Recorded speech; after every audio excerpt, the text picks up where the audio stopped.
بعض تاریخ کی کتابوں میں لکھا ہے کہ ایک مرتبہ اللہ تعالیٰ نے ملک الموت سے سوال کیا کہ تم نے دنیا میں بے شمار لوگوں کی روحوں کو ارواح کو قبض کیا ہے، کیا کبھی تم نے کسی کی روح نکالتے ہوئے سوچا کہ اس کی نہیں نکالنی چاہیے تھی، تھوڑا رحم آ گیا ہو؟ تو انہوں نے جواب دیا کہ اے اللہ، جب بھی آپ نے مجھے روح کسی کی نکالنے کا حکم دیا میں نے اس پر رحم نہیں کھایا، سوائے دو موقع۔ ایک موقع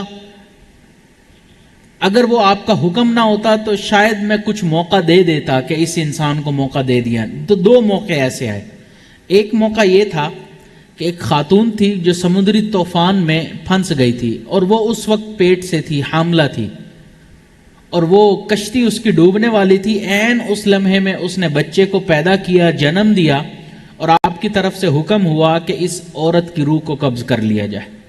تو اس پر مجھے رحم آیا کہ وہ چھوٹا بچہ ابھی پیدا ہوا ہے، اس بچے پر بڑا رحم آیا مجھے، لیکن آپ کا حکم تھا تو میں نے اس کی ماں کی روح قبض کر لی۔ اور دوسرا یہ موقع تھا کہ جب وہ بادشاہ یعنی کہ شداد نے اتنی جنت تعمیر کروائی، اتنی محنت کی، اتنی خوبصورت جگہ بنوائی، اور آپ کی طرف سے حکم ہو گیا کہ اس کی روح قبض کر لو۔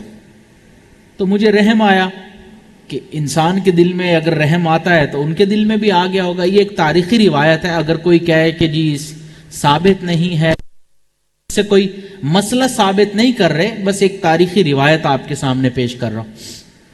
تو اس وقت مجھے اس کے اوپر بڑا ترس آیا۔ تو اللہ تعالیٰ نے فرمایا کہ اے اسرائیل، جو کچھ تیرا رب جانتا ہے تو نہیں جانتا، کیونکہ دونوں مرتبہ تو نے ایک ہی بچے پر رحم کھایا۔ وہ بچہ جس کی ماں کی روح قبض کرنے کا میں نے حکم دیا تھا وہ شداد ہی تھا، اور بڑا ہو کر جس نے خدائی کا دعویٰ کیا۔ تو دونوں مرتبہ تو نے ایک ہی بچے پر رحم کھایا۔